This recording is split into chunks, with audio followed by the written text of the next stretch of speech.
So today I want to make a video about these two Trump tweets here. Now, like I say, I usually like talking about Canadian news. This isn't necessarily Canadian news, but it can be tied in with Canadian news. So the tweets go, the homeless population in Los Angeles, San Francisco, and many other Democrat Party-run cities throughout the nation is a state and local problem, not a federal problem. If, however, the city or state in question is willing to acknowledge responsibility and politely ask for help from the federal government, we will very seriously consider getting involved in order to make those poorly run democratic cities great again.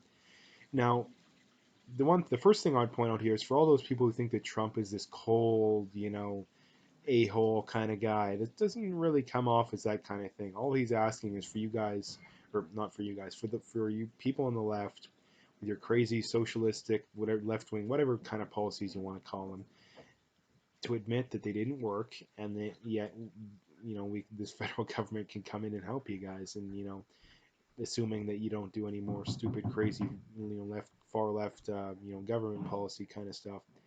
And when you look at the states that are struggling the most in the U.S., especially with homelessness, all this kind of stuff, they're all the left wing ones. It's mainly the far left ones, like some of the poorer, like the Mississippis of the world, Arkansas are not, they're not doing the greatest, but that's because they have large percent black population, large percent minority, especially in well, I mean in both of them. But the biggest problems with these kind of places is that San Francisco has Silicon Valley, LA has Beverly Hills, like these are some of the richest areas in the country, but yet just down the road basically you have tens of thousands of homeless people, and it's first of all, the first thing it points out the rank hypocrisy on the left is that they claim to care so much about the poor,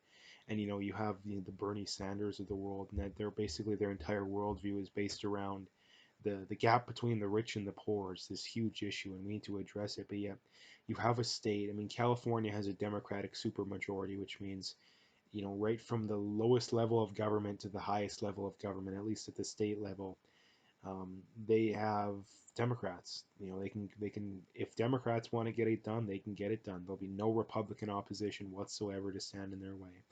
And yet they still have the biggest homelessness problem in the country. They have the biggest gap between the rich and the poor. Like, I thought you guys care so much about the gap between the rich and the poor. Like, don't you care?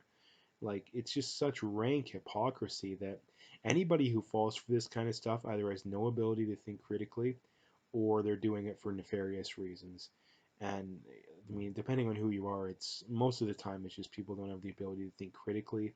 A lot of the people that benefit from this kind of stuff, obviously, it's they have nefarious intentions, and then it's more money in their pocket. And to sell left wing policies, you need suffering. Like, if every let's just say theoretically, I mean, I don't think it would be possible, but if everybody was making more than enough to get by, everybody owned decent sized houses in an area, well, socialism wouldn't appeal to them. Like, why would you want socialism? You have more than enough to get by on yourself. Why do you need the government help? So for a left wing government to get elected and to get reelected, they need people who need to be dependent on them, which is why a left wing government's never going to fix an economy. For all the people thinking, oh, Justin Trudeau is fixing the economy, Obama, he's fixing the economy. I mean, Obama did a better job than Justin Trudeau did, to be fair, but they can't do it because to get reelected, they need people that are gonna that the whole free stuff mantra is gonna appeal to, like free stuff. I mean, millionaires. I mean, it does for some. I shouldn't say that. The reason why a lot of very rich people support socialism, these far left policies, is because they like virtue signaling. You see the Hollywood celebrities and all this kind of stuff that do that kind of stuff. What I'm talking about is the people making, 100,000 a year. They're upper middle class. And I mean, in San Francisco, that's not upper middle class, no, nowhere near that. But let's say just compared to the median income countrywide. Well, like I say, you would never want socialism. Like, why would you want socialism? Like I say, you have more than enough to get by yourself. So it makes no sense whatsoever. And it's smart in their reasons because they can the the state governments, the city governments, all this kind of stuff can just point out, well, look at how big this problem is. We need more money. It's because we're not getting enough money. Like that's the left solution to everything is that we need to pump more money into it. And you have these people, these city organizers and all this crap making, 150, 200, $250,000 a year salaries, and yet the job that they have, the solution that their job basically pays them to do is only getting worse.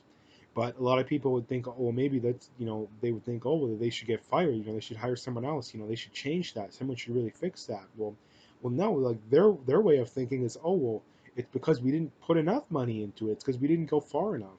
That's basically that's the left with everything. It's, oh, we didn't go far enough. The whole that wasn't real socialism argument. Sorry, but that's like I said, that's the left. Is that more is always better with them. You know, that wasn't real socialism every time. That wasn't real socialism. That wasn't real socialism. Even though the people who implemented that socialism said that before the last socialism, like that's what everybody says, and it's just crazy. So, like I say too, the other thing I noticed the other day is I was listening to videos, not directly about this, but I think the three, four, I think it's the 4 or 5 states where the most people moved out of last year were all Democrat-run states. I mean, in order, I think it was California, New York. I don't remember. Maybe Illinois. I don't. I know the first two were California, New York. I think about 150 to 200,000 people each between those two states moved out of California and New York.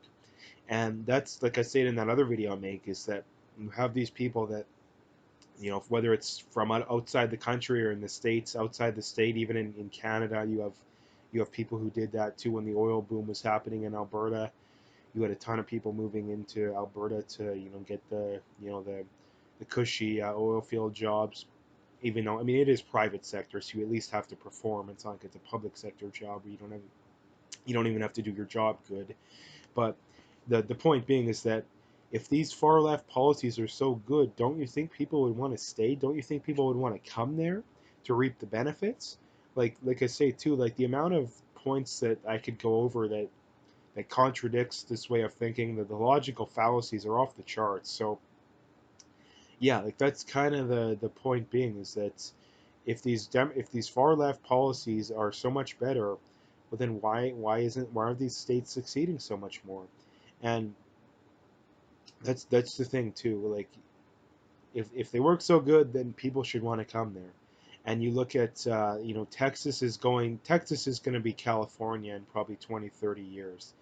Whenever you talk to people, I mean Canadians, they think Texas is this right wing bastion of the Wild West when it comes to guns, and everyone's right wing. They got their southern drawls. Well, it's not going to be like that anymore. You have tons of people from California moving there. You have tons of people from Mexico and the Central America moving there, and it's only a matter of time till whites are the minority. Once whites are the minority, Democrats will be voted in. Democrats will pillage the state, and the cycle continues basically. Like I said in that other video. So I just thought I'd make a video about this because you have all these people that think that on the left, and like I say, no amount of evidence is going to get most of these people to change their minds. Like I've literally, dictionary definitions I've shown people that they thought it was of socialism, and they said, oh no no no, I'm not a socialist, or I'm not a communist, and I've showed people dictionary definitions of they said, okay, well, this is things I believe in. Show them the dictionary definition, it lines up almost perfectly. They don't admit anything. They don't cede any ground. So that's kind of the moment. Most people, when it comes to politics, you're not going to change their mind. It doesn't matter what you say. It doesn't matter how much of an expert you are. There's that small percent of people, I'd say about maybe 20-30% of people who are open to having their minds changed.